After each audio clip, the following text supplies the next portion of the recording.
Hey, welcome to Quarantine Comedy. This is Lenny Schmidt. Do me a favor. I appreciate the fact that you're here. Thanks for tuning in. Real quick, just like the video for me. Do that for me. Just like the video. Hit the thumbs up. It goes a long way. You're going to like the video. Just trust me. Just hit the thumbs up. And then you can subscribe to the channel.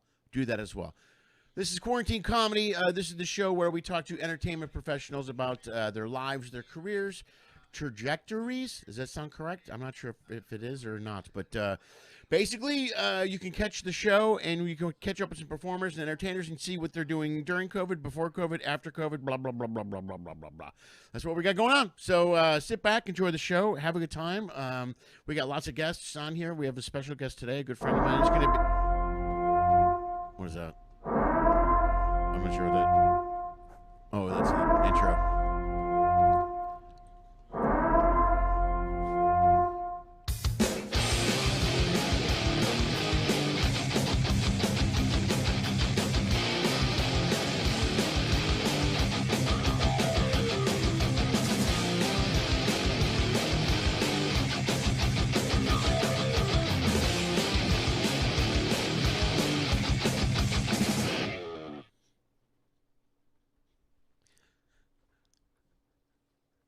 What's up? Hey, everybody. Happy post-Easter, man. I hope you guys had a great weekend. I hope it was fun.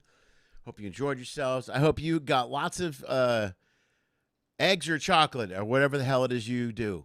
I don't know. Everybody does something different on Easter. So I hope you had a brunch, I don't know, mimosa, some molitas. I had some molitas myself. They were delicious. That's it. That's all I got. I hope you had a good Easter. It was good. I hope if you had a hidden basket, you found it. I hope the Easter Bunny made it to your house. He came by here. Frankly, he'd been drinking. It was late. It was like 3 a.m. I was talking to him. I was like, dude, what's with the booze? You know, you get a lot of kids to drop eggs off for and chocolate, and you're going to walk in here with an attitude? And then he leaves, and he took like half my pizza. That didn't seem very cool, right? He's all drunk coming here eating pizza. That's messed up. Stupid Easter Bunny. Thanks for tuning in to the show. So many of you guys are back. I appreciate it, guys. I cut the intro down. I did some production changes. We're going to see if those go well today. So far, they're going well. The sound's on. I remember to turn the sound on. I got that going for myself. Just a couple things real quick. If you haven't seen the show before, please do me a favor. Well, first of all, I've already said we talk to entertainers. We talk about all kinds of stuff. We talk to all kinds of people, what they were doing during COVID, how they've reinvented their lives, how they're moving forward. That's what we do. That's it. The show has no sponsors, none, zero, nada, no commercials, nothing. If you want to support the show in any way, shape, or possible, you can do a couple things. One, like the videos. Like I said, please hit the thumbs up. That's a big deal to me. If you hit a thumb, and to YouTube, apparently, that matters. Hit the thumbs up. Subscribe to the channel. Also, if you want to subscribe to the show or support the show financially, please do so right there. There's some options for you. Look right there. You can go to, the easiest one is go to lennyschmidt.com/ifyoucan. Every financial option I have on there is on that page. You can do Venmo, Cash App. You can do the Patreon page, all kinds of stuff. It's all there. So if you want to support the show financially, please do so. Please go ahead.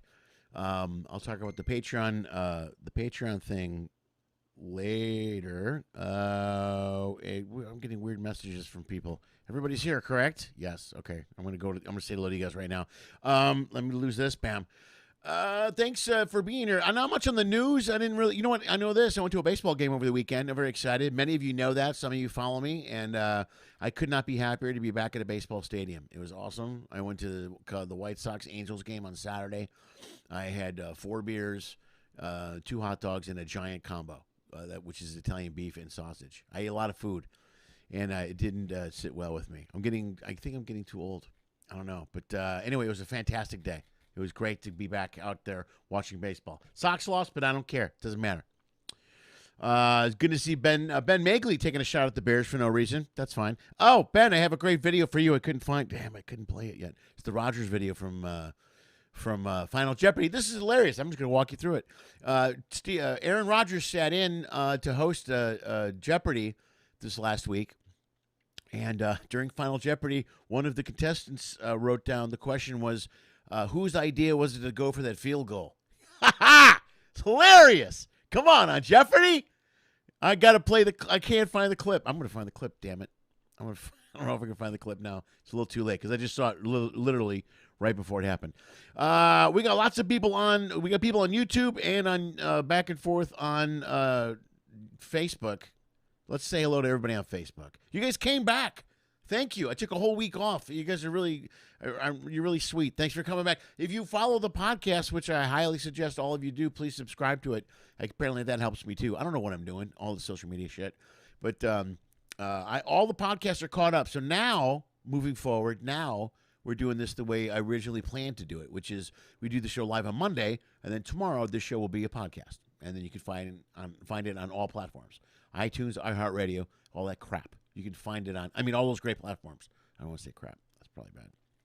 Anyway, so if you are not caught up on the podcast, please do so. They're all up now. They're all up and running. And you can go to the website, LennySchmidtsQuarantineComedy.com. Hi, Gar. What's up, buddy? The Chippendale. Getting a lot of Chippendale references for the promo picture for today's show because my friend Charlie was topless. In every promo picture he sent me was topless. It didn't seem very fair to me. But I put a topless picture of him up, and then I made fun of him for being fat. And the joke there is that he's not fat at all. But I might be. Happy Monday, Easter. Happy Monday. Everybody's here. Keith Runnion's here. The Mulligans are here. Everybody came back. You guys are so sweet. Thank you very much. 6 wins this year, baseball season. Yeah, baseball season, Bears do. Okay, Bears might suck, I guess. I don't know. I don't need a Bears shot, no reason. We do have a quarterback, sort of. And the rest of you guys, thanks for coming back to the show. You guys are the greatest. You're awesome. We're going to go right to it. Folks, your guest today is a good friend of mine. I met him on cruise ships a couple of years ago. I want to say 2, maybe 3 years ago.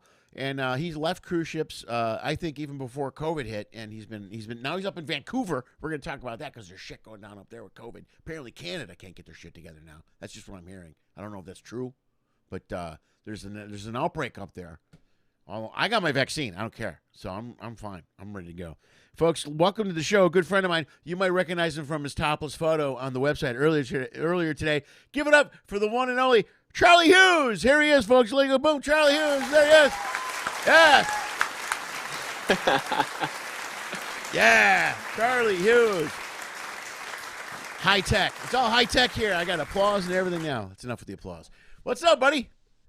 Look at the production quality of this. Dude, it's fantastic. I get a week off and I figure out how to put a crowd noise in. That's it. That's all I needed. That's the greatest. That's great. And I even got a PDF from you last night, so I was surprised by that. Yeah, I do. I have to send the PDF out because you know how many times people call me at 5:59. They go, "What am I supposed to do?"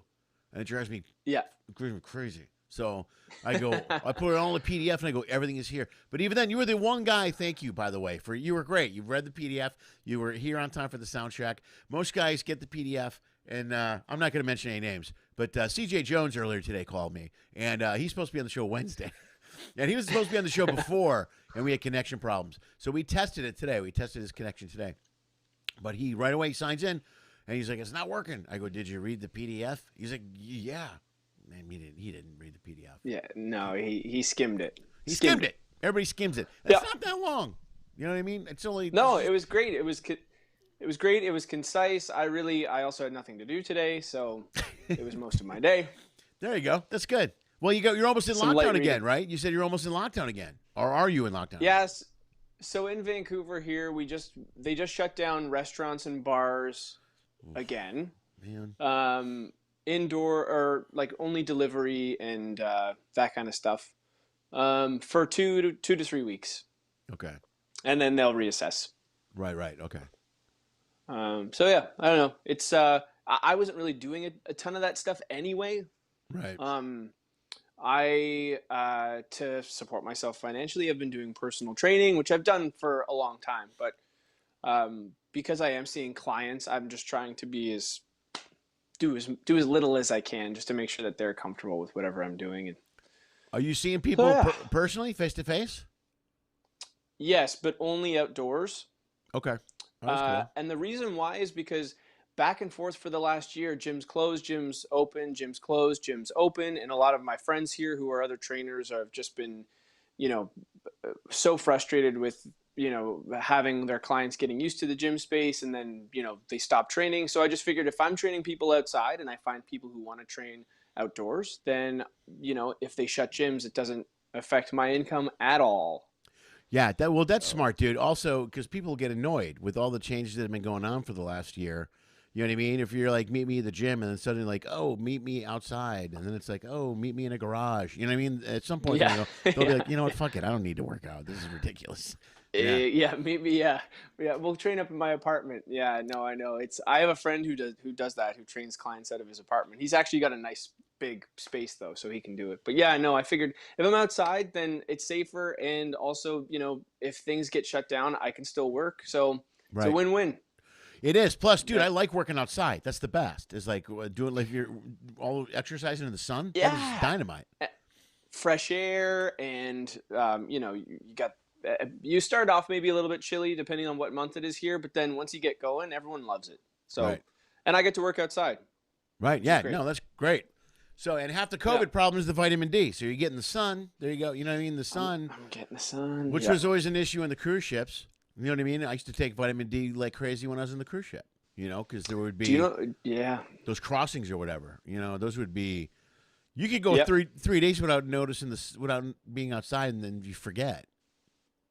Yeah, and I made I tried to get outside as much as I could, but being on your schedule, I don't blame you. I could see how that would happen because Yeah. you had the latest nights, and Yeah, I got shows till 12 and I drink till 2. It's you know what I mean? yeah. That's pretty Yeah. much my schedule. I can't be getting up. Yeah. Do you know how long ago that was actually? It's funny that you said that. I left in 2015. It was 5 years ago? That's 6 how years. long ago it was. Yeah. 6 years Yeah. ago. Holy cow. 6 years ago. Yeah. It Well, doesn't God, feel like it was that long. no, it doesn't. It does feel like I only guessed 3 years. Well, I mean, the last year we pretty much lost. You know what I mean? So I'm like, I mean, that's, that doesn't Right. even count. Yeah. So but I know it was a couple years before that since I saw you. And we both look the exact same. We don't really age, so we've No, got that on our side. And yeah, I that's look why fantastic. I look great. Yeah, I look really you good. look phenomenal. Yeah, for Yeah. my age, dude. I'm 87. Look at me. I look great. Look, yeah, you look Yeah, fantastic. I look really good. Yeah. But yeah, I Um, remember I was laughing about it the other night, thinking, like, because I was excited to come on, I was excited to see you and chat with you. And I was remembering during one of the really long cruises that we had, the journey cruises, and I would go up and, do the little spiel and intro. You would just give me jokes that would bomb, but on purpose.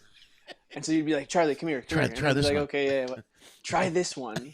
And at first I was because I am not at all a comedian whatsoever. So I would just be like, oh, this must kill. Yeah. Lenny's giving it to me. Like, must this is know. going to destroy. Yeah, he must know.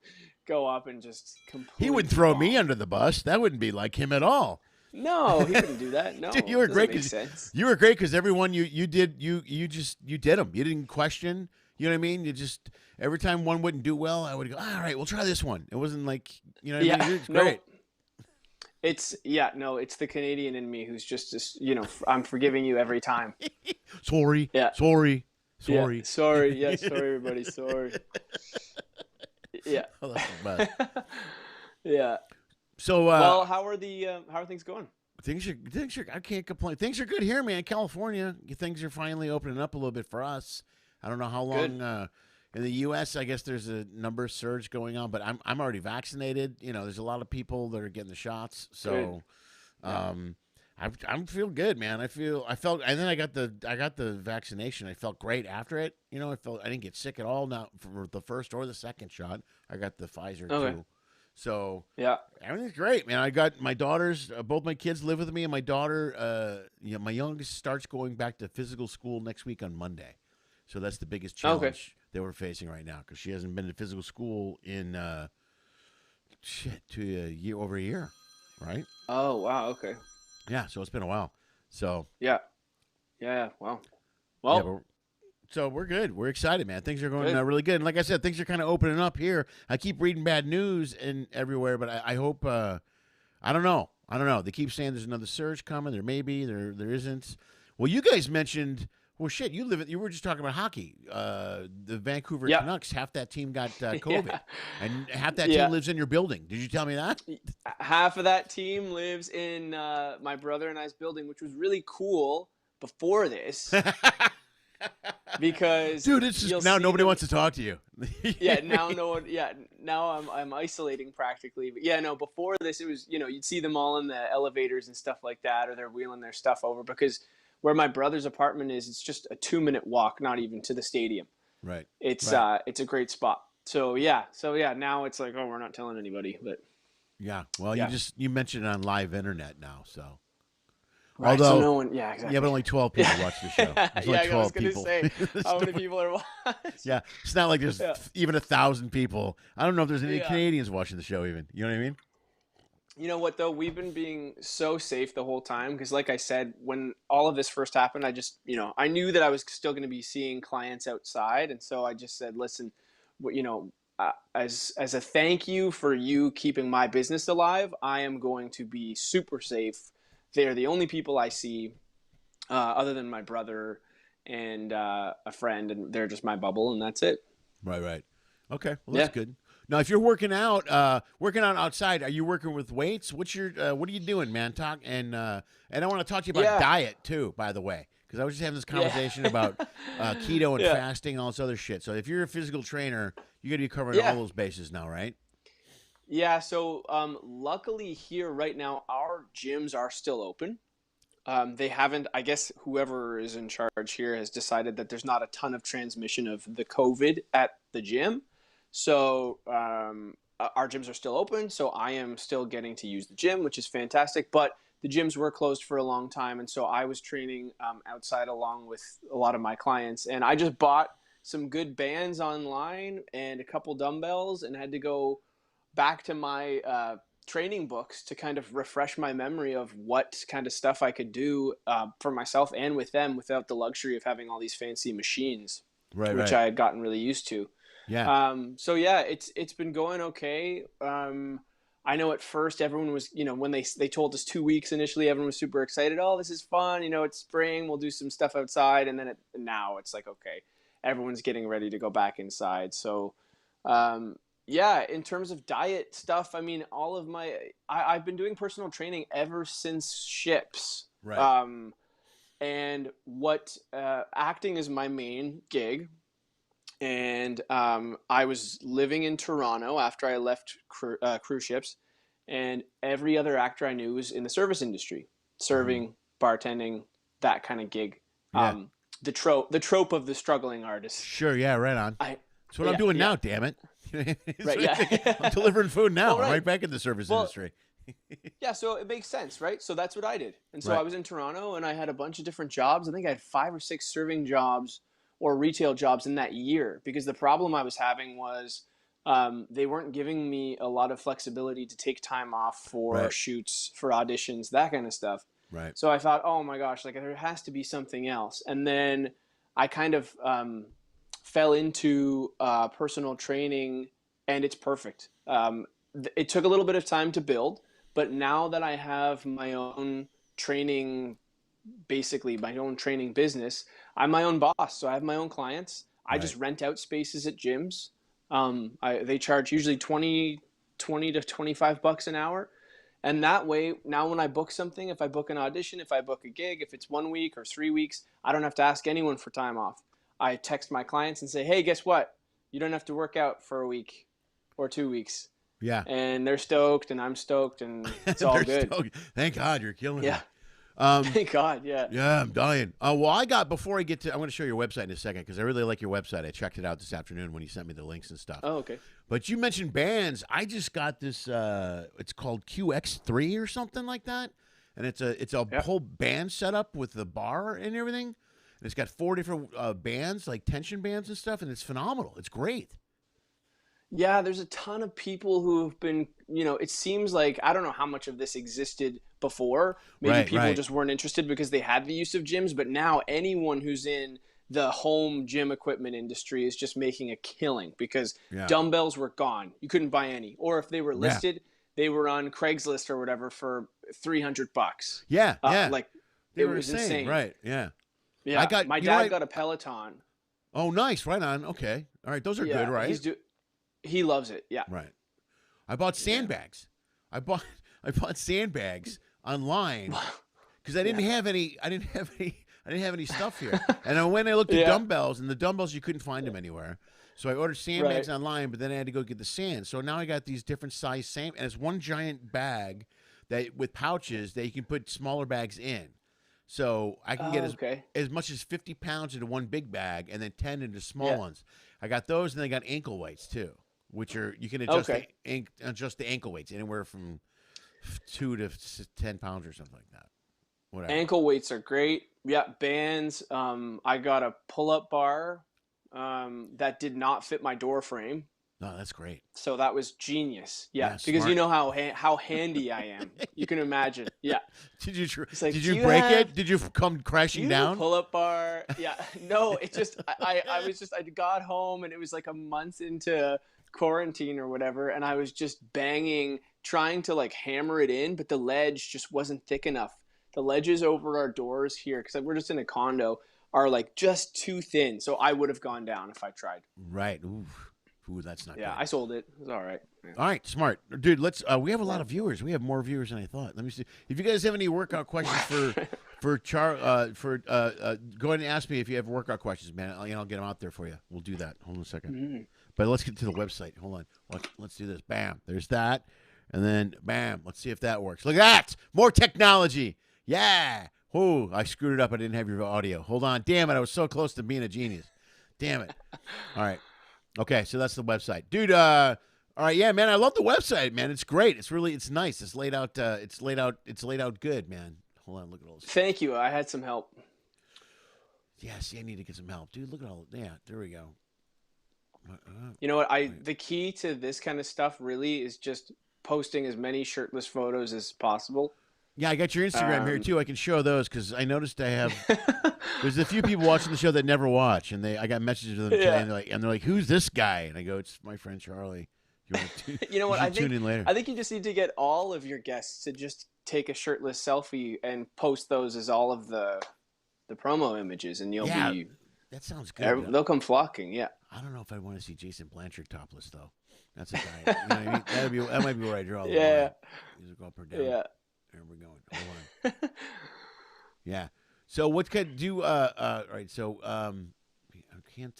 This isn't. I thought I had this all figured out. Now it's not working as well as I thought it would. Stupid website. All right, that's the website. I like it. I think it's good. How often a week are you now? How many clients do you have? How many clients do you have? I had about 21 before all Dude. this, and now Okay. yeah. Well, now I'm training about 12. Okay. That's still pretty good. Four of them are online, which my online business was something that I didn't really focus a ton on prior to this, but now I obviously needed to. And it's great because for people who live in a different city, or for people who, can't or maybe don't want to see a trainer in person right now because of COVID or whatever, it's great. We do like a virtual consultation like this. I supply them with like a meal plan, their workout plan. We do weekly check-ins to make sure that everything's going okay. And it's been awesome. So that's definitely something that I'm going to keep growing and keep, because it's nice to help people that aren't necessarily here or whatever, however, Yeah, plus it's also a whole new market kind of in a way that you kind of found. You know what I mean? That's what COVID did for a lot of people, was you kind of like one of the things we talk about here a lot is the people reinventing what they do. And it's it gave you an opportunity to find a market. First of all, to make money. You know what I mean? It got hard for people to get out and get to work, especially early on. Those first few months, you couldn't go anywhere to do anything. So any type of Zoom online workout thing, so many people have adapted to that. I had a friend on earlier last year, Palmer Davis. She's a good friend of mine that does she used to be a Rockette dancer, and she does a whole workout program. It's a 30-day step program. It's great, and I had her on. But the same thing, she does this whole online course now. Which, if you weren't thinking about it before, you're thinking about it now. Yeah, for sure. And I've done a little bit of that where I actually work out and do a session that a lot of people can join, something like this that goes live at a certain time. They can jump in if they can, and if not, I can send it to them later. Or if they would just rather their own program, because gyms are open. A lot of gyms are open in the States right now. I just send them what to do Monday, Wednesday, Friday, Saturday, or whatever days they want to train, and they go do it and let me know how it went. And we check in every week, and it's all, they like that, because sometimes people, if I'm only doing a 6 p.m. class, people can't necessarily make that. So the nice thing about the online programming is you have it, do it when you have time, and then just check in, and people seem to like it. Yeah, that's kind of what Palmer did. Was she did a live thing, and then you had access to the videos. Do you know what I mean? So you could do it at your Right. own Yeah. leisure Yeah. or whatever, which is brilliant. Because Yeah. even now, after, in fact, that's even more significant, I think, after COVID, because now when the world gets back to people going to work and shit, suddenly your schedule's filled with things to do. You know, those first few months, a lot of us were looking for shit to do. You know. Yeah, I couldn't imagine this happening. Well, I mean, just it's hard to imagine what people would have done, if this had happened just 15, 20 years ago, just Right. without Right. technology. Yeah. I would have gone insane without Netflix Right. and Yeah. and just being able to like talk to people, like see my parents. Like it's crazy to think that I was talking to my parents almost every day, just like this over Zoom, and they'd have me down at the table and we'd chat, and it's just, it is nice to be able to still do all that. Yeah, that's a huge plus. Well, that's something I always talked about, even when I was on ships. Like, and the connection when you're on ships, it sucks because you're out in the middle of the sea and the Wi-Fi sucks and it's not it's hard to Zoom and all that shit. However, when you're in ports, you could always, if you travel, you have family, you can FaceTime or Skype or whatever people now. You're right. Yeah. 20 years ago, there was none of that crap. There was none of, well, I'll see you in 6 months or whatever. When did you start on ships? I started late. I started on ships, I want to say maybe 7 or 8 years ago. 8 years ago. Oh, okay. Yeah. So. Yeah, because I don't know. Do you have other people from ships on here who weren't comedians? I have a few. I have Casey Castine was on, who's a playlist. She's a playlist performer. Mm-hmm. Okay, and Yeah. then I don't know if I had anyone. I had a couple of soloists. I had Vinny Hines. You ever seen Vinny Hines? Vinny, what does he do? He's crazy. He's a soloist. He's a guitar player. He's got a beard. Okay, yeah. I think I'm gonna have him back on. That was one of my longer shows. It was almost 2 hours long. I think I have seen him. Yeah, he's a really hardcore. He's a great guy. I think I want to say he's in Florida now. Yeah, he's in Florida because he was in Chicago for a while too. That's how I met him on ships, and then he moved to Chicago, met a girlfriend, and then when I played Chicago, where I'm from, we hooked up there. Yeah. So I've talked to him for a while, and he's done his own solo album and a couple of things, and so he was awesome. great. And then I have a ton of. I also do Norwegian Cruise Lines, which has something called. I have a lot of piano players, the piano bar guys on. And from our ships is Patrick Duffy and Jason Golan and a few other people from Carnival. And then and I had from Norwegian there's a ton of Howl at the Moon people. There's Katie Marquardt and a bunch of them and Steve I always forget Steve's last name, Chicago Steve. But I've had a ton of piano bar guys on here. So a lot of musicians. Well, that's great. I was gonna say it was so different for you guys because you would just kind of hop on at some point, stay for maybe just a cruise, and then you were gone. Yeah. Or hop on for maybe 3 and then you were gone. So just when you were maybe getting to build those friendships or that foundation or whatever, you were gone again. Right. And so I remember one of the first cruises with you was one of the first cruises that I was hosting the comedy club. You said, okay, like, what are we doing later? And I think it was you and maybe Jason Anders. Yeah. Okay. And you guys were just like, listen, like, from our perspective, this is what it's like. You are kind of, in a little sense, like our social lifeline because we're only here for 2 weeks and then we're gone. So it's this weird kind of, you're not there for a long time, but you're here now. And, people can be, my second contract, the people were just so different. Not to like say anything bad about them, but they had done it for so much longer than I had that they all already had their group and there was almost no like, sneaking in. It felt very cliquey in some senses, but then some people were great. So yeah, it can be tough. It kind of feels like a high school sometimes. It feels a lot like, and you're right, because sometimes not all ships. Some ships are really, really open, and you can hang with anybody, and you can meet people and hang out. It's a lot of fun. But there've been a few where I've been on where I was definitely the outsider, and I was like, all right, whatever, and you don't know anyone. You know what I mean? You're right. It's cliquish. Yeah. Like the playcast, the playlist members were all hanging together, and you went near them. It was definitely a high school thing. where they would look at you weird if you sat with them, or you talk to them. Yeah, exactly. Yeah, it's obviously they're going to be close because they work together, but that doesn't mean that they can't be welcoming and pull up a chair. Yeah, and that's just how I was raised and how I grew up, and so I just had that mentality, and I was just I mean I had such a good time on Paradise was the one I was on first. Yeah, and then I went to Triumph, and then I had one more, but it was good times. But it was a long time ago, and I don't know. I just watched. I don't know if you've seen the documentary that just came out on about the cruise ship that had COVID. Oh, like no, right when all this started. No, I got the Princess ship. A friend of mine, I knew the comic on there.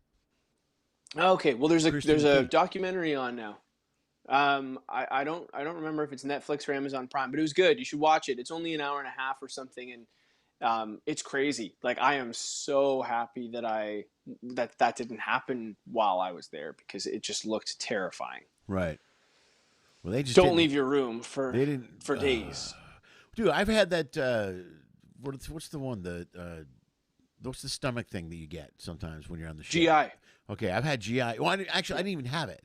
I had my kids with me on the ship once, and I go, I didn't feel good, so I went to the med center or whatever. I go, hey, my stomach hurts. Yeah. And you're quarantined. I go, wow, no, I'm okay. I just don't. I just had a little, They're like, no, to be sure. So they lock you in your room, and then all they feed you is white toast and rice for 24 hours. Yeah.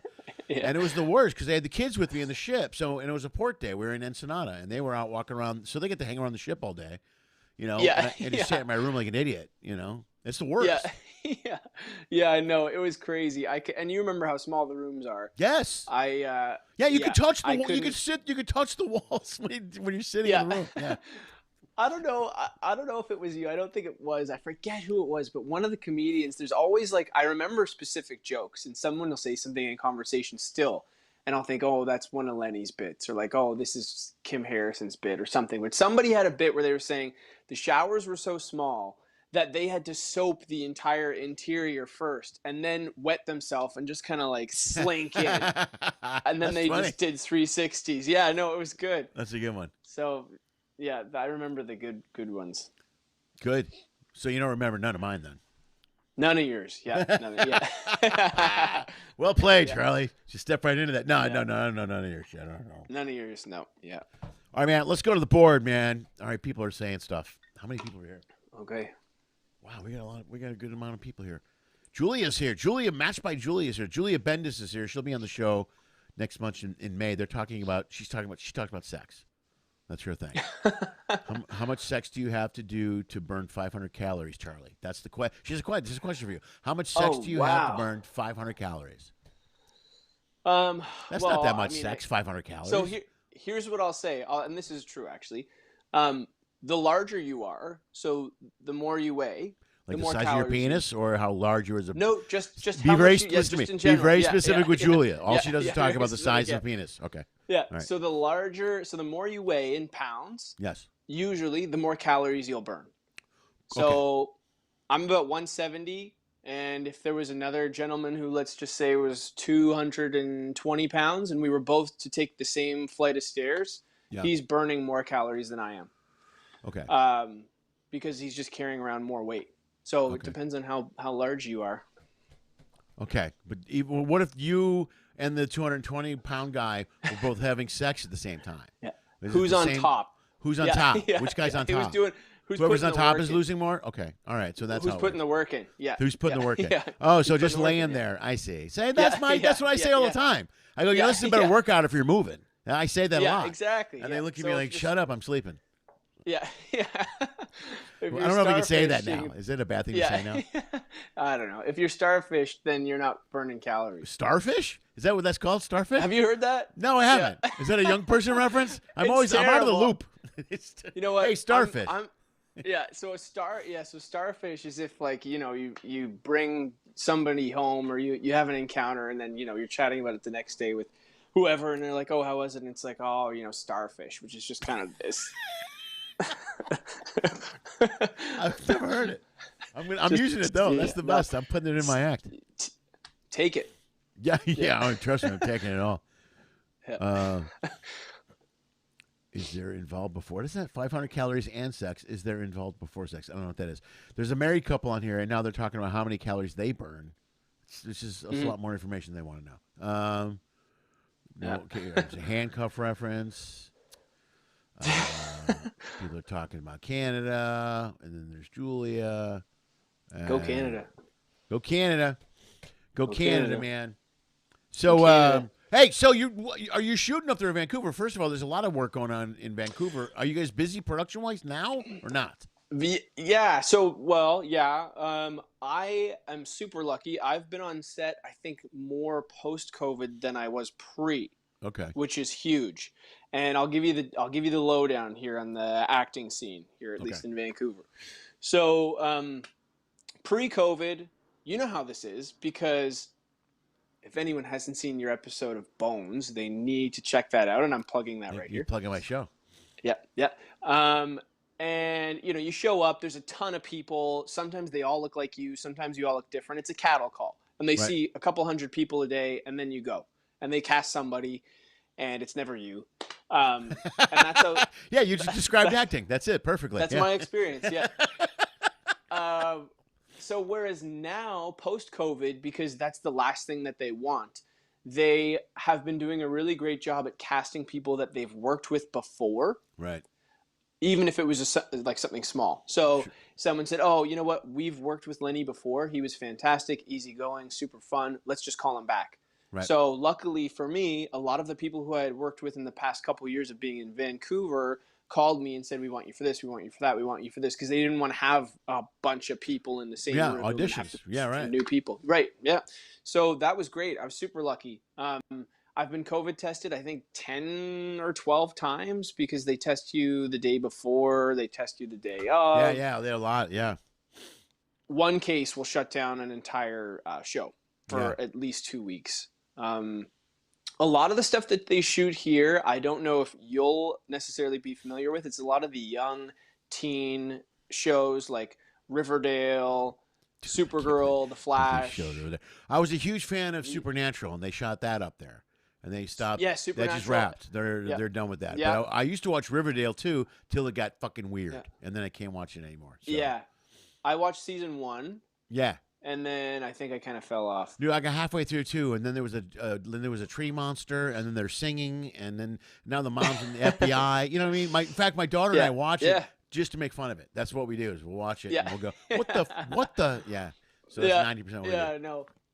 Well, if anyone is watching right now, I love Riverdale. Oh yeah, I'm sorry, I love Riverdale too. You're right, my bad. Yeah. Good call. No, it's fine. And Charlie lives nearby, so if you need someone to come in and play, a muscular buff trainer guy, he can do the dude. High school jock is mostly what or like best friend of somebody, or gay best friend. Oftentimes, it's the kind of those are my niche roles. You get gay best friend a lot. Yeah, I don't know if this is in 4K, but I cannot grow any facial hair. Yeah, you definitely whatsoever. Look pretty. Yeah, because we're pushing up 54, 55 years old, somewhere around there. 55. Yeah. No. I turned 30 in January. Wow. Look at you, old man. But lucky for me, I'm still thank you. Yeah, I'm still going in for the young stuff, which is awesome. Like the 20 to 24, because if they send me out for anything more, I show up and there's a bunch of guys with scruff or beards, and they're just like, "Wait, why are you can't be somebody's father. Why are you here?" Right. So, yeah, but dude, that's how you build a good career and make money, man. If you're older and look younger, you can make a ton of money in acting. Yeah, everything that my friends made fun of me for and still do, which is looking young and not being able to grow any facial hair, is now slowly starting to pay off, which is good. Because I'll walk into a room of 20-year-olds and I've got 10 years experience and whatever, and they're there with their moms, and I just feel that's why, dude, because you have your shit together. So, you walk in at 30, you know the business, and you're like, fuck it, book Charlie, he knows what's going on. Smart. Yeah. So, but yeah, no, it's been they are shooting a lot, but because of this, we are kind of in a spot right now where I think they're just about to start vaccinating 59 to 50 can apply. And they're hoping to be done in BC, I think, by September. Everybody. Really? Okay. So the writers are intentionally not introducing new characters for some of the shows because they don't want to bring in a guy like me who they don't know where I've been, pay for me to get a COVID test, maybe pay for me to isolate depending on where we're shooting. Sure. Yeah. Right. And all of that stuff. So a lot of the writers are just saying, let's keep it to Monica, Chandler, Phoebe, Ross, Joey for the rest of the season. Those are Sure. Friends. Friends was a big show. I don't know if you know Friends. Friends was a big Friends, show. I haven't really heard of Friends. Yeah, No, I'm not familiar with that one. Yeah. Well, that's smart because first of all, that saves the money from top to bottom. Most of your money's going to your A-list celebrities or A-list stars anyway. So why not write most of the material for them? Also, B, if you got multiple people coming in and out of a production, that costs money, and then you got to isolate and all this other crap. It's just too much money for a production, man. They're gonna have to figure out how to get their head around all. I mean, it'll all change in 4 to 6 months when they. Who knows what's gonna happen with the vaccine? You know what I mean? But hopefully, a year from now, this is in our rearview mirror, and we're going, "Fuck! Remember when that happened?" Yeah. So the nice thing that this has done, like one of the silver linings for acting, is that so many people are auditioning virtually now that they can see more people from different places. So I audition for stuff in LA, I audition for stuff in New York, and hopefully that continues because that wasn't really the case before. It was so, it was very like, okay, Vancouver, we want a Vancouver local or whatnot. Whereas now, they're able to see more people. And the truth is, if you're the guy who's casting and I walk in, you might think, oh, he's got a completely wrong look for this. Why is he here? This is going to be a waste of time. But then I could do such a good job that maybe I could change your mind. Right. Whereas one of the downsides that's happening because everything's virtual is click next. Yeah. You could just come up on the screen, and I don't have to wait. I don't have to wait to watch, but I can also see more. So it's like a win and a lose a little bit. But I'm happy. I have a good feeling. I think that a lot of people had to come to Vancouver because of COVID to shoot. They were initially planning on shooting in the States. I think at one point they couldn't. So a lot of productions came to Vancouver, saw how much money they saved, saw how nice it was. And then I think they'll be back. So hopefully, like Ryan Reynolds was just here with Mark Ruffalo and Jennifer Garner shooting a Netflix movie. And he loves to shoot here. Both Deadpools were shot here. So yeah, I'm hoping that things just continue to get busier and then it'll just kind of be a matter of time. But I've been in a couple things and I'm just so lucky to have worked it all. I know a lot of guys and girls who haven't been on set at all since this, and it's hard. Well, I got the clip from the war movie, man. You sent me the clip from the Hitler thing. I got that. Yeah. Yeah. So I can show that. You want me to show that? You have a gun in it. Sure. Yeah. Show it. Yeah. Show it. All right, man. Yeah. This is shit. It started without me. Hold on. Stop. Get back. Hold on. I thought I had this. All right. Do you want to lead us into this? You want to do a thing? It's a trailer for it. You want to go ahead? So I'm doing like a spot. Yeah. So this is a trailer for a TV show that I am in on National Geographic. It's called Hitler's Last Stand, and it is about some of the battles of World War II. All right, man. Here we go. This is Charlie Hughes on the National Geographic channel.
the gun. Right there. Right there.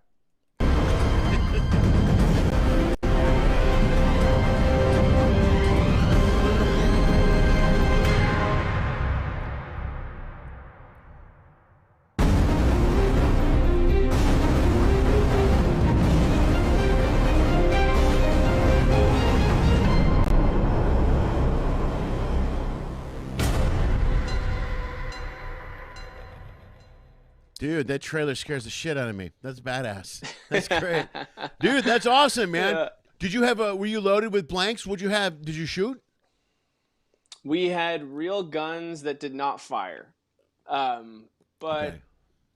one of the hardest things that they had us in prior to shooting for like weapons training and Yeah. stunt training and how to fall and all of that good stuff. And the hardest thing on the entire show was not to do this. Because ever since you're a kid and you're playing guns, you do the noises. Yeah. And we would have to cut so many times because guys were going bam, bam, which it was a ton of fun though. I mean, I've done a couple shows for them. That one, the third season of that show is supposed to air this spring. I always share on my Instagram when this stuff comes out and where you can watch it. You guys can see it first. It's shot in Canada. It airs in the U.S. first, and then it comes here. Well, everything's that way. How that works, but well, we're better than you. Yeah, exactly. Yeah. And then another show that I did for them was called Hell Below, which is similar idea, but it's submarines. Uh-huh. And it was a ton of fun. It's so physical.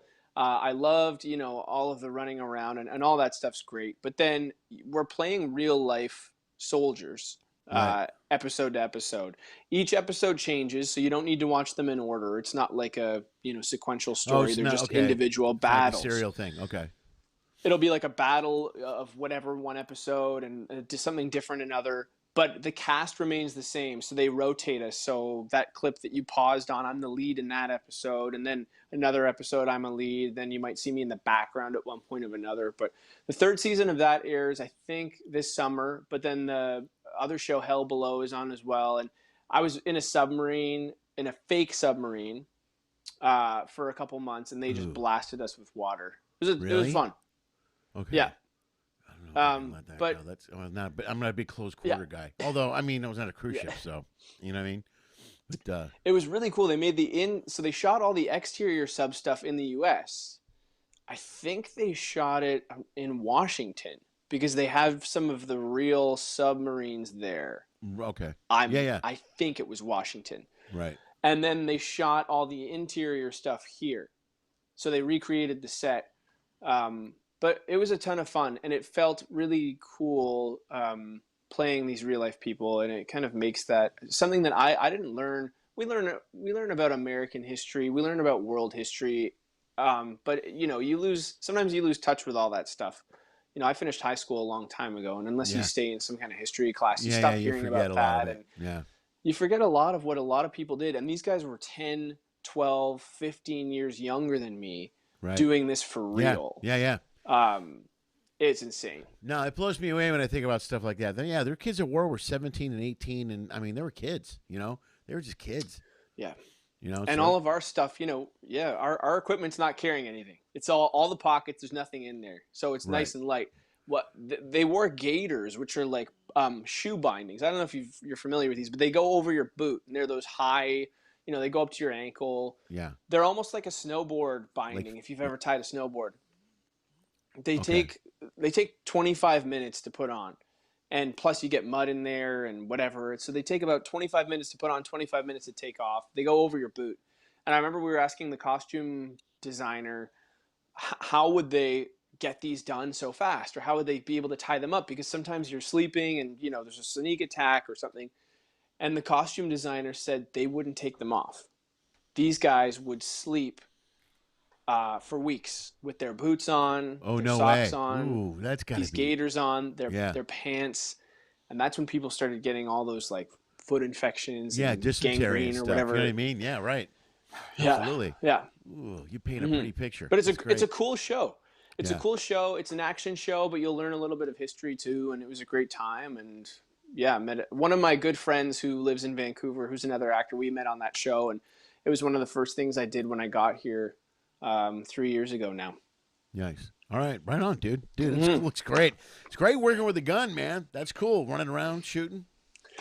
It's awesome. It was a ton of fun. It's heavy. It was, and you're doing it like 30, 40 times. Yeah, right. And that's the stuff that you think, oh, you're like, oh, this is getting, where's my umbrella? This is getting hard. I'm getting hungry.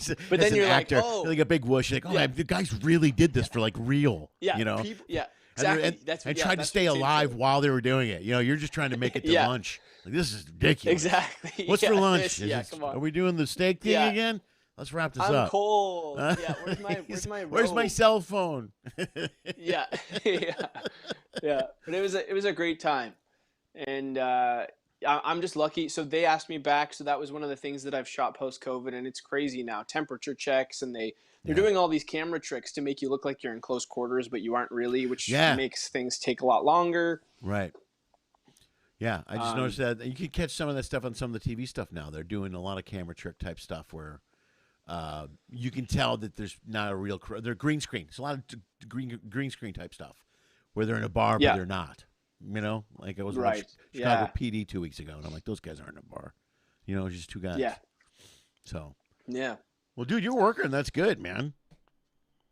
And I've been working a little bit as a production assistant on Batwoman, which shoots here, which is on the CW network. Yeah, here. Dude, you do everything, man. Do you have any downtime? I'm glad you took time to be on the show. Look at you, man. You're fucking acting and working out and Batgirl. Batwoman. I'm sorry, Batwoman.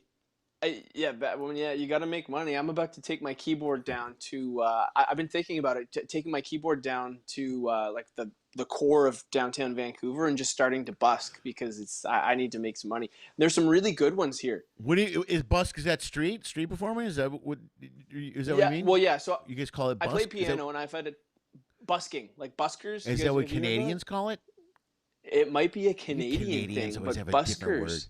Buskers? Yeah. So buskers. So there's a Vancouver's got a pretty cool, talented, hip little street performer vibe down there. I've been there a few times, man. I love Vancouver. Yeah.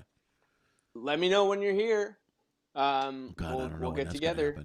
Dude, I'll come up there. Are you kidding me? If I can get up that way, I'll come up there. You should, dude. That'd be great. What a great man! If you could street perform, that's talent, dude. That's talent. I mean, you're just out there in the street doing stuff. And they're taking requests, and they're phenomenal, those guys that are down there. There's a guy that's right by the mall who plays electric guitar, and he's good, but he performs every single set like he's on the Grammys. So he's at a 12 out of 10. He's moving, he's doing stuff. Oh, nice. Good for him. He's great, and it's just nice to feel. That feels like my social time now. Put on my mask.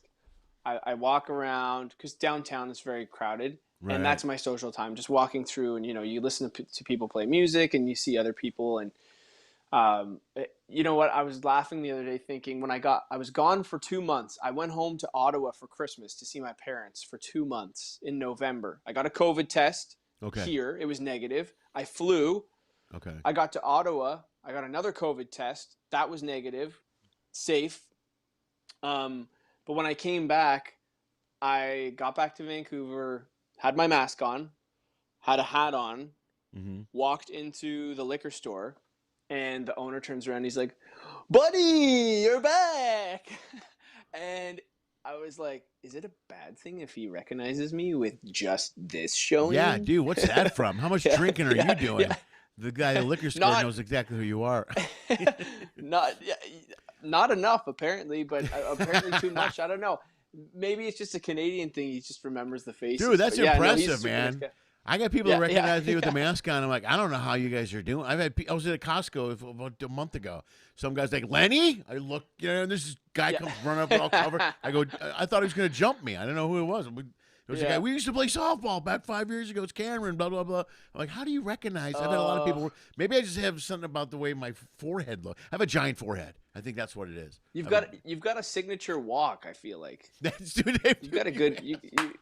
You got a good walk. That's really, thank you. I'm glad you say that because my oldest daughter makes fun of my walk constantly. She'll anywhere we go. Yeah. We were at Costco earlier today. I'm always at Costco. And I look down the hallway and she goes walking up like me, and I'm like, please don't do that. Please don't walk like me. She's like, what? She's always doing an impersonation. Yeah, I have a signature walk. I guess that must be it. All right. It's a strong walk. It's a good walk. Thanks. But for I the love save. I love the mask.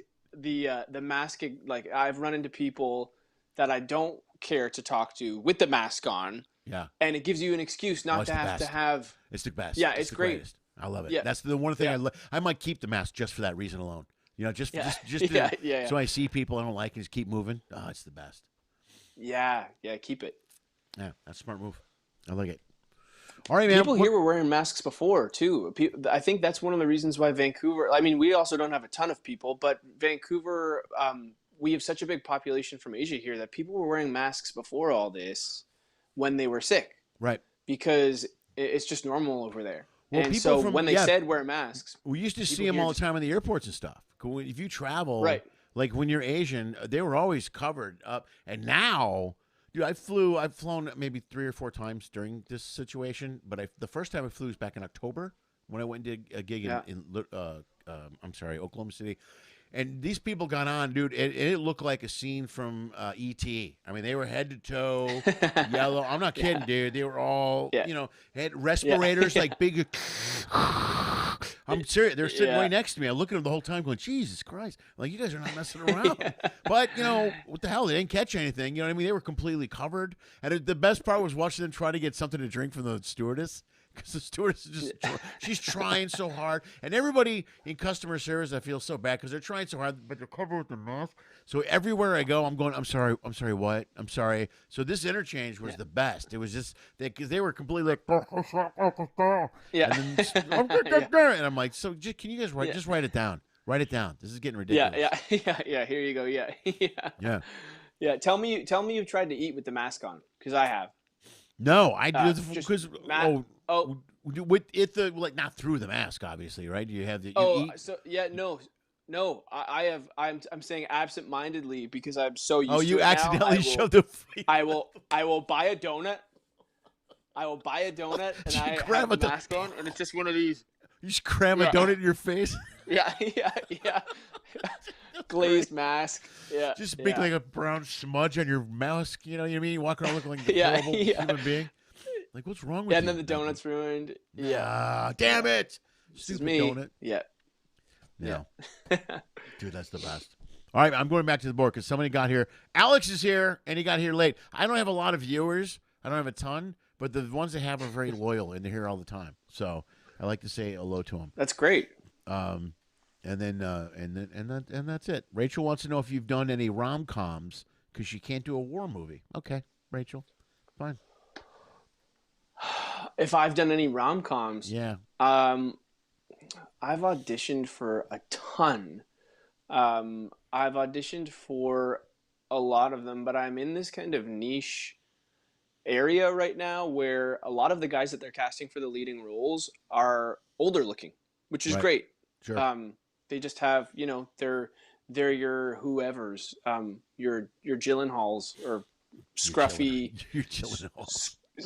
Scruffy. You're not in the Gyllenhaal market yet? You're not in that.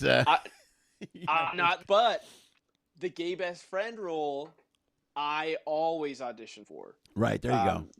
The gay best friend or the brother of the female lead, or something and like the gay that. best friend is in almost everything now. You know what I mean? Like almost every show has a gay best friend. I think you almost need one now. Really, it's a cookie cut. It's a state. You need to have the gay best friend. You know what I mean? And the parents who you're from a broken home and he's from the city and he's got money and the whole thing. But it's great. There's so much shooting in Vancouver. I had never been here. Well, I'd been here maybe for 2 days before I moved. So I visited for 2 days and then I went back to Toronto and then I just thought I'm going to move because there is just so much content coming out of here that it's crazy. They're building a new Netflix studio. Dude, that's great. Because they're doing nothing but pumping out original content now. You know what I mean? There's a ton of that's great. I would love to get something consistent. Like I Right. would I would just love to get something that's a show that, you know, whether I'm a lead, obviously that would be great, or if I'm just something that's reoccurring. And because every single day I spend on any set, I learn so much, and I would learn so much from everybody else, that I think that that's just kind of what I need. Because especially now with streaming and with a lot of people watching movies from home now, you could be in a movie, even a movie that kills. But then I remember reading an article not too long ago, the guy who starred in Aladdin, like the guy who was Aladdin in the live action Aladdin, which I don't know if you saw, it was good, didn't have an audition for a year after that, like a whole year, which is kind of terrifying. After I mean, the after the movie, after Aladdin? Aladdin comes out, Aladdin kills. I think box office wise, it was one of Disney's best live action remakes that they had done. Will Smith was the genie. Right, right. And the guy who played Aladdin didn't have a single audition for anything for a year. And that's just kind of how the world, No, that it's world is, I guess, sometimes. dude, it's weird. I mean, I've never there was a point I was acting a lot more before I did shifts, but there was a point where I went almost 2 years without booking something, and I was losing my mind because I was working, I was doing commercials, I was doing pretty good. And I went 2 years with nothing. And my acting teacher was just like, just calm down. It's because I was getting freaked out. I'm like, this is fucking bullshit. I mean, it's been 2 years of nothing, and and she was like, just ride it out. It's a wave, and it makes no sense. And then she goes, you're about to break out of it. And I'm like, oh, I can't believe that. And I booked like 4 things in like 3 weeks. I got ER, and I got a bunch of other shows, but it just came in waves. But you can go a long period without booking. And dude, mentally, it messes with you. And even that's why I have respect for guys like, Patrick Swayze's story is great, and I know a few other people have done something similar.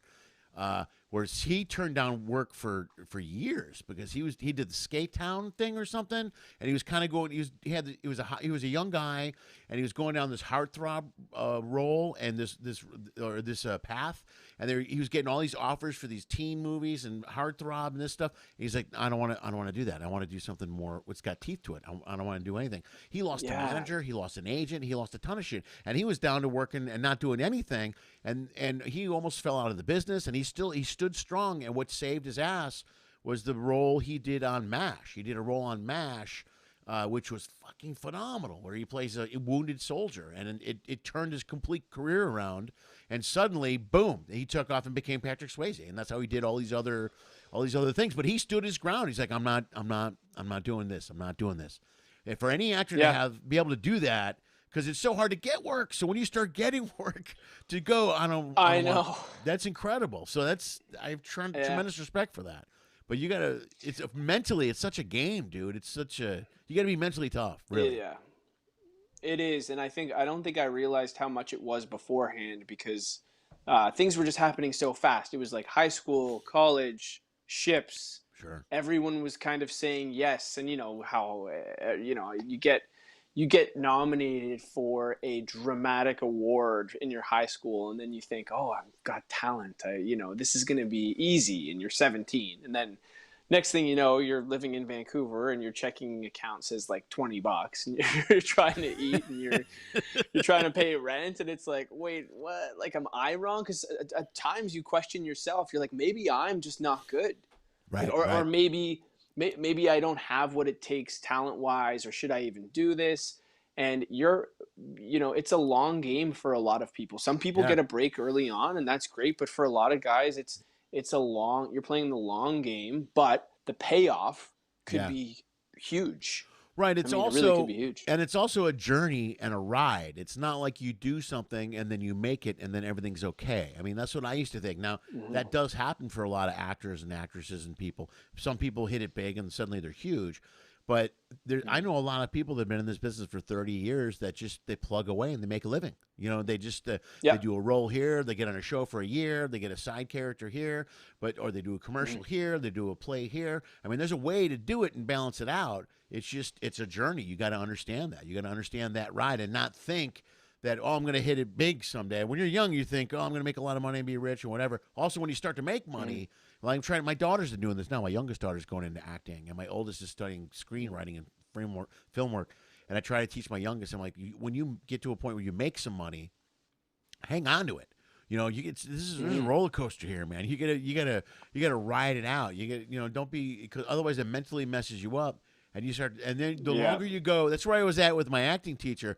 I was second guessing everything. I was like, shit, maybe I should just go back to being a cook. That was good. Yeah. I like cooking. Yeah. And she's like, no, you'll be all right. Yeah. I mean, you got to just be tough and ride it out, man. And it's a mental game. It's just a tough game. I always tell people, I tell my daughters the same thing. Don't focus on, and this is easier said than done. This is also years of therapy that I went through to get to this point. Don't focus on what you don't have and you haven't gotten, and what you're not getting. Focus on what you have in the moment and get better every day. And I think all that evolves into becoming something better. Because if you constantly focusing about not booking, then also there's a power of attraction thing. If you start thinking negatively about what you're not getting, you're not going to book shit because you're in a bad mindset. Mm-hmm.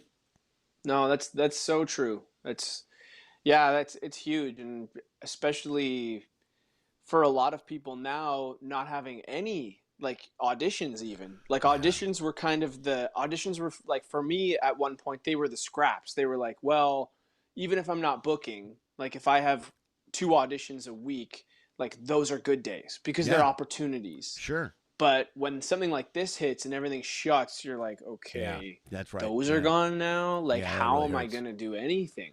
But I think that things will flip, and there's a lot of people who are just waiting for the green light to say, okay, we're good now. Go shoot, make your stuff. Like there's a demand for it. So you just got to be in the right place kind of at the right time and ready for it. There's a famous quote. I forget who said this. It's somebody big, but they said, my biggest fear, other than never getting my big break, is getting my big break, but not being ready for it. Yeah. Right.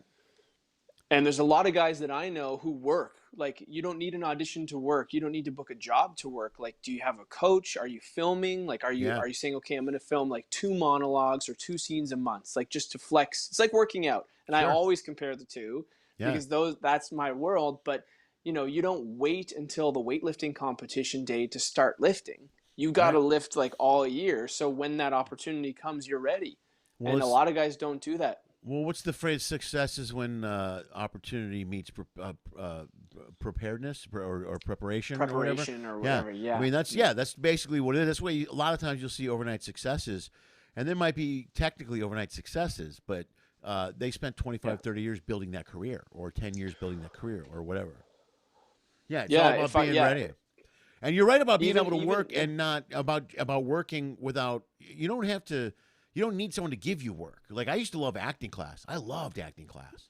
Man, it was the greatest. Yeah. Just going to class was, to me, that was a good day. Just going to acting class was a good day, Because you're still working on something. Sure. Like, I mean, it's almost like if you've got a business, like, and you're selling jewelry, even if you aren't selling anything at that time, you're still making it. Like, you have to like work on that, I think, simultaneously. And, I stopped looking at my life as like, okay, the best days that I'm having are on set, or the best days that I'm having are when I get to audition. And I've just been trying to like live more in the moment and be like, okay, look at what I have done. I've been on set so much after COVID. This is great. I want to make sure that when and if I do get that call, and it's whoever on the phones, Spielberg or whoever you dream about getting the call from, that I talk to Spielberg all the time. Happens, he's right here. Yeah. If that happens, what would feel worse, never getting the call, or getting the call and not being, and knowing that you blew it because you spent the last couple months just kind of goofing off, dicking around, right? Also, two other things along those lines. I was always a big believer in you learn something every day. So I learned something every time I went to acting class, and I learned something at every audition. I don't care how small it was. I don't care what the littlest thing, that don't move your head or enter the room or have the moment before, have the stronger moment before you come. And there's always something. And so you constantly are reminded about these things. So you're learning on a constant basis all the time. And the best advice I got that I saw, it wasn't given to me directly, but it's a video that's on YouTube. You can find it. But it's Bryan Cranston after he won the Emmy years ago. I think it was for Malcolm in the Middle. And he was talking. And he had the greatest perspective for this. And his perspective was this. He goes, so many actors go into an audition trying to book. You think your job is to go to book, to get work. You're not working until you book. He goes, your job is to prepare, be ready for the role, walk in the door, and show them how your interpretation of their character, and show them what you can provide to their production.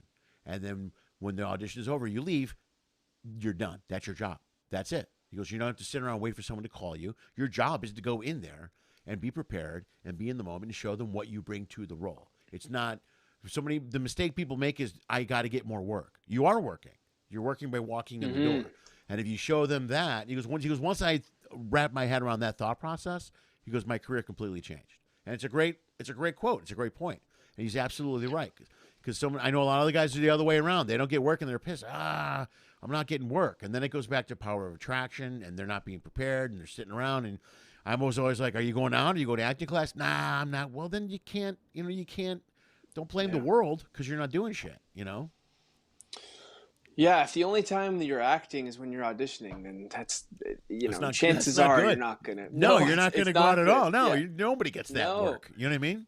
Yeah. And there's so many times where there are 5 to 8 really big casting agencies in Vancouver that I've auditioned for multiple times. And so you go in and sure, like they might tell me no, but they aren't saying you're terrible, because a week later or a month later, they call you back in for something else. Sure. So they're not saying like, give up, you're useless. They're just saying whatever your interpretation of for this character wasn't necessarily what we were feeling, or it could come down to other things. But we want to see you because we know you have something. We want to try to find the right character for you. And then, you're locked in and go take it. So yeah, it's definitely true. That's great. No, that's totally accurate, because think about it from a logical standpoint. If you go to see a casting director and you don't book, and if they call you back, they like you. They're not going to waste their time with you. No casting director is out there going, "Wow, let's give Charlie Hughes a break." They don't give. If you're not good, they're just going to move on. But if you're good, they go, "We'll bring Charlie back and let's see what he's got to offer."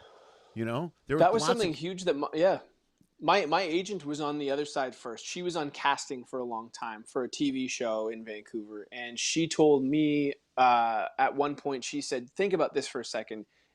If you're a casting director and you're the one who's holding the auditions, you want to find somebody good. Yep. Like you would love to find somebody good, because then your job is done. Well, first of all, that's your job. Yes, that's your job. Right.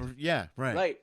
You're doing them a favor. So like this fear or this nervousness or whatever going in to an audition, being like, where are they going to like me? Whatever, they want you to be good. So know that no matter what feeling you get, those 5 people behind that table are like praying for you to nail this so they can go home. Sure. Yeah. And then because once they find the person, they go, fuck it. There he is. We got him. This is it. Yeah. Yeah. So hearing that helped me too. Just so now I picture, that old thing, picture everyone in their underwear. When I go in, I look at everybody, you try to do these things like stand out or make an impression or say something stupid. But after that, I'll just kind of think, okay, I'll look at everybody and I'll think, okay, all of these people want me to be great. And then I just kind of go. It helps. Because then otherwise... You feel accepted. No, you know what I mean? You're like, because then that brings you back to what Cranston said. Everybody in that room has the same job, is to put together a good production. So if you show them what you have to offer, they're looking for what you have to offer. I mean, you're there to work together. No one's sitting in there waiting to shoot you down. That's not happening. Yeah, no, for sure. Yeah, now that everything's virtual, I actually have, I miss the in-person auditions a little bit, but also being virtual is great because you can sit, you can go over the script, you can do whatever your process is. You can be in your underwear if you want. Yeah, they can't tell you're shot from here up. You can have a drink. Like then you film 100 of these, 1-minute scenes. Right. And then with your agent and your acting coach, narrow it down to 3. Right. And then just send off those 3, and you're not, you're comfortable. You're in your home or you're in wherever you shoot. Yeah. And I kind of hope that sticks around in a sense, at least for the stuff that's too far for me to get to, because some of that comfortability I found has been some of the best auditions that I've had when I'm not. Because auditioning is a lot like doing a play or theater, because you have an audience in that moment. Yeah. But, when you are reading, I think that being at home sometimes, being comfortable, it helps. No, I agree. You know what I've been watching lately? I've got into watching the screen tests on YouTube. I don't know if you've watched any of these, but Yeah, I've watched. famous ones. Dude, yeah, like characters before. Like Yeah. I saw a bunch of Breaking Bad ones the other day, but the best one is the Henry Thomas one. Have you seen that yet for ET? Yes, I was That's going the, to talk to you about that when you said ET. oh no, that's the most amazing one. That's the best one, dude. That little kid was amazing too. 3 lines He into was it, he's in tears. unreal. Yeah. Dude, he Yeah. was phenomenal. Yeah. Yeah. And you hear Spielberg saying like, "Relax, kid, like you got it." At Yeah, the he's end, like, or at the whatever end, he you got says. it, kid. He's like, oh, okay. Yeah. I can't believe how good Yeah. he captured that moment immediately, man. It was so powerful for that age. Yeah, he's great. You know what? It's funny because I'll watch some of those, and I don't know if you've seen any of the Office ones for the U.S. Office, but you'll Mm. recognize like the U.S. Office has people that they didn't cast, Yeah, and you'll recognize a ton of known sure. actors coming in and reading for these characters. Like Seth Rogen came in, and a bunch of other people came in. Right. The guy from Better Call Saul, and they all would have been great. It Right. just would have been an entirely different thing, Right, which I love. Because that's to say, you know, yes, the story is about the script and the director and all of that, absolutely. But at the same time, it's what Bryan Cranston brings to Breaking Bad that makes it Breaking Bad. Right. It's what Steve Carell brought to The Office that makes it The Office. Yeah, So yeah. it still would have been probably good with somebody else, but it's just something totally different. It shows how much the actor brings to it. Yeah, well, I like my daughters always talk about because I was up for the Nick Offerman role on Parks and Recreation. Like I read for that one. No way. Yeah, and there were a bunch of other ones too. I was up for, but the Nick Offerman one, I got a call back and a couple things. The Billy Gardell role on Mike and Molly, I read for that. And Okay, yeah. and I was up for a part on. It was funny. I got to a point where there was a show on Showtime I was up for. It's called Lucky. And it starred Dustin Hoffman was one of the guys, and they actually stopped production on it because it was a horse race show, and they had 2 horses die during production, so they ended up canceling the show. No. And this is for HBO, I think, HBO or Showtime. I think it was HBO because Yeah. I read for them a lot. But I was up for a role, pretty big role, and it was this guy that was supposed to hang out with Dustin Hoffman. I mean, I was jazzed about it. I thought it was pretty. I always felt really good about it. But the negative when you live in LA, like, and also at the time I was getting notifications from the Hollywood Reporter, so a lot of times I wouldn't get a part, and I would find out from the Hollywood Reporter because somebody else would get booked in it. So like I found out, I'm like, oh, Nathan Lane just got my part on HBO's. I guess I'm not doing that. But part of me is like, I'm like, well, it's Nathan Lane. You know what I mean? So I guess I understand that it's not going to be me. Right. So Yeah. but there were a lot of like huge stuff you read for, and you're like, and one is this is my favorite. I was reading for. I did a movie called The Neighbor years ago, and it was a really small part, but I want to say Gina Montaigne is in it. It's Joe Mantegna's daughter. It was her first movie, right? And she had her huge part. She's a big whatever. And I come in. I was reading for Mover Number 2. It was a really small part, right? And I walked in the door, and it says, and I walk in the room, and Steven Weber is there, and he's sitting in the room. He's going over a script. And this is post. He's already Steven Weber. He's already been in a bunch of shit. He's already done Wings, and he's moved on and done all the stuff he's done. And what's he done since then? He was a mayor, but he's a huge actor. So I walk in the door. I see him in the room. And I go, shit. And he looks at me. I go, are you reading for Mover Number 2? and he stares at me. He's like, what? And he didn't get the joke. I was so pissed off. I'm like, oh, you fucker. That was so funny. And he's like, why is this guy? And then I walked away. Then I felt like an idiot. Everyone's looking at me like I'm the moron. Like I was being serious. The people are like, he's really not reading for Mover Number. I go, yes, I know he's not reading. There was this fucking joke. I'm reading for Mover Number 2. He is not. Whatever. Yeah, but it doesn't matter because I booked that part anyway. So screw him. So I booked Mover Number 2. Yeah, well, that's good. Yeah. I'm going to go back and check your IMDb page and watch everything that I can find. But they tell you that stuff sometimes. They say you want to make an impression. You want to make them remember you. So, you can be yourself. But if they're seeing, which is sometimes the case, like 100 guys that look just like me, right. It's hard to stand out. And so I remember walking in and, you're like putting all this, what shirt do I wear? How should I do my hair? Whatever. What's the character like? I had this shirt on and it was like a blue navy shirt with like a white stripe that went down. This is when I first started auditioning. So like, you're not supposed to wear logos or stripes or you shouldn't, but I just thought, whatever, it's a fun shirt. I walk in, table of 6 people.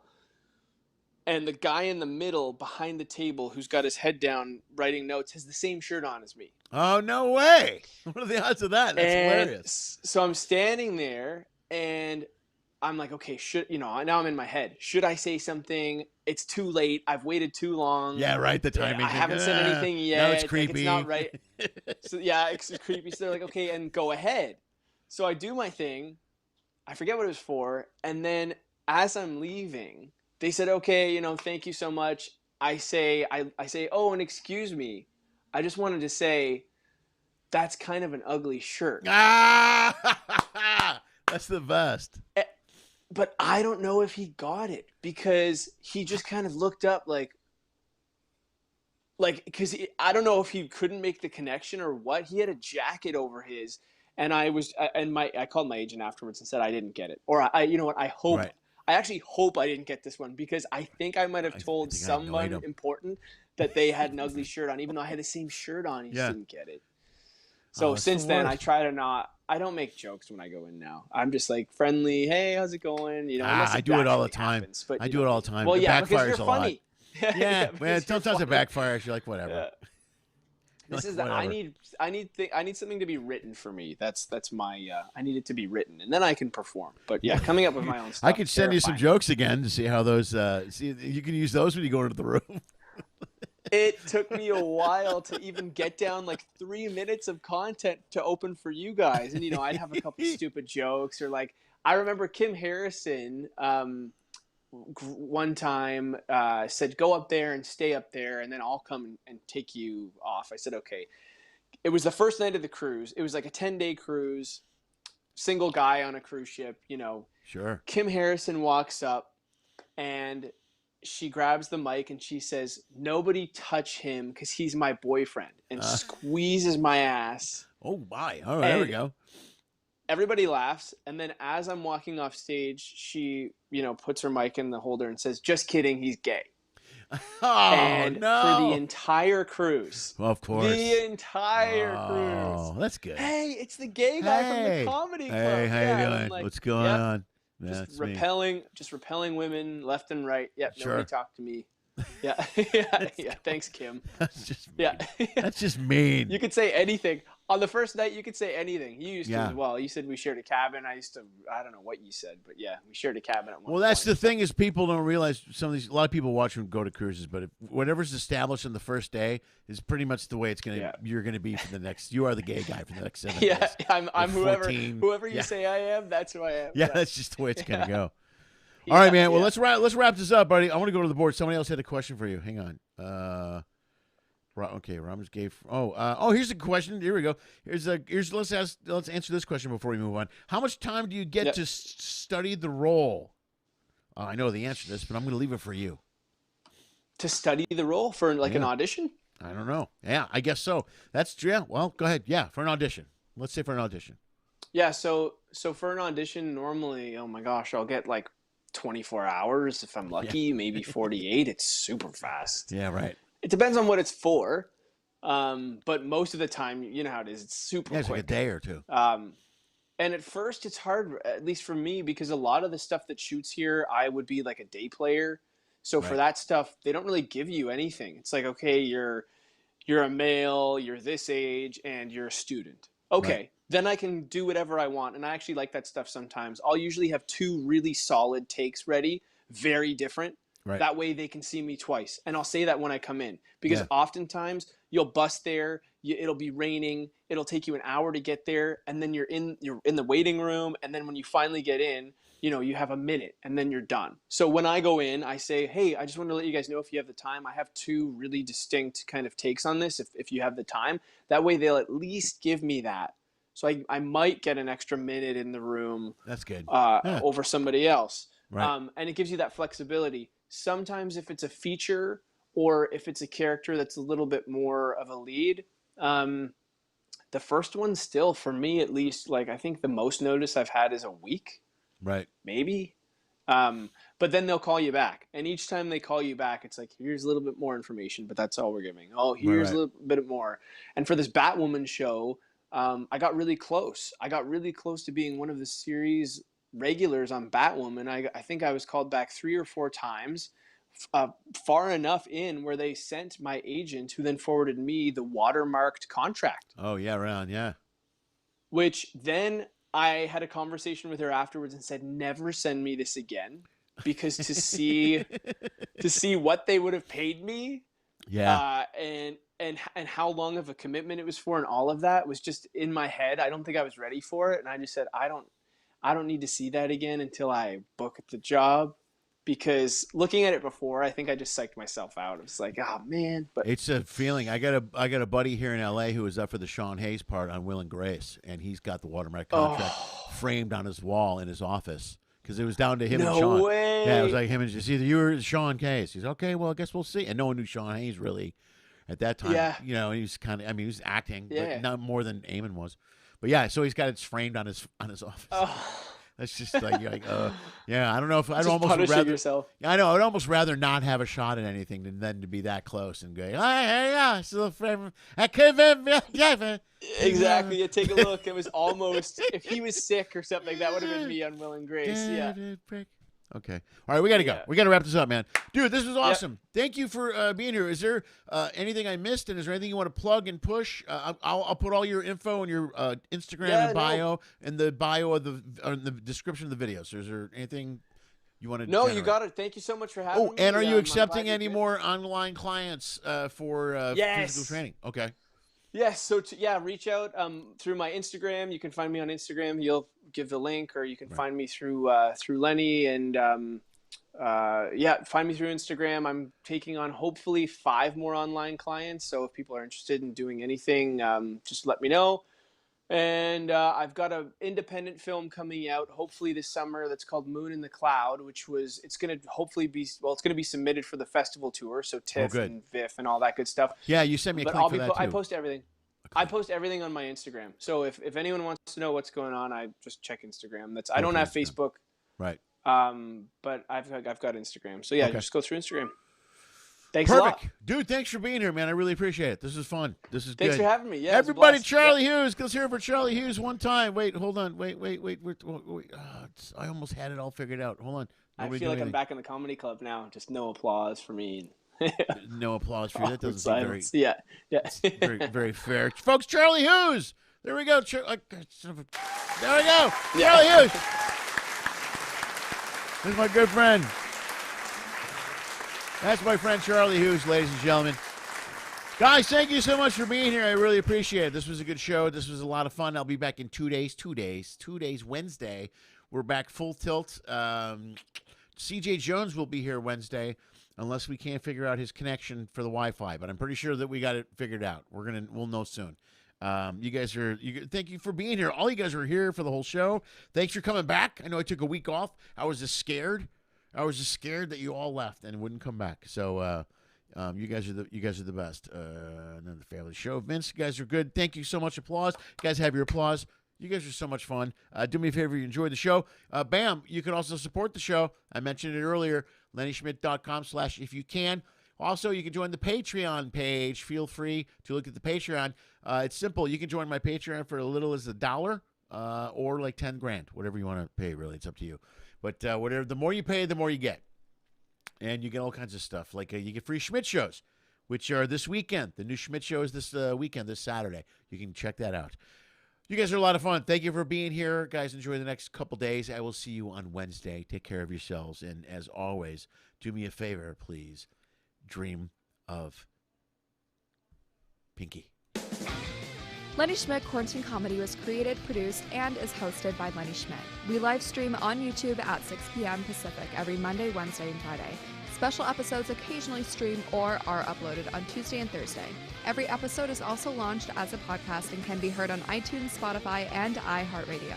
If you enjoyed the show, please like the video. If you really like it, share the video.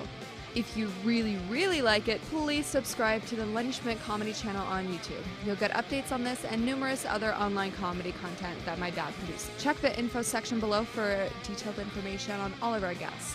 If you are a fan, you can follow and support them as well. Go to their page, like their content, buy their albums, purchase their shirt, any merch they may be selling. Anything you do will support performers will literally help save the arts. In fact, if you want to support this show financially, just go to LennySchmidt.com/if-you-can or Venmo at Lenny Schmidt Comedy. If you donate as little as $1 or as much as $10,000, it will help pay for the stuff my dad keeps breaking. If you can't pay for the comedy content, that's okay. COVID sucks for all of us. Enjoy the free show. If you want to find a way to support what we do, just subscribe to Lenny Schmidt Comedy channel on YouTube. That really helps a lot. Thank you for listening to my dad's show, and as always, dream of Pinky.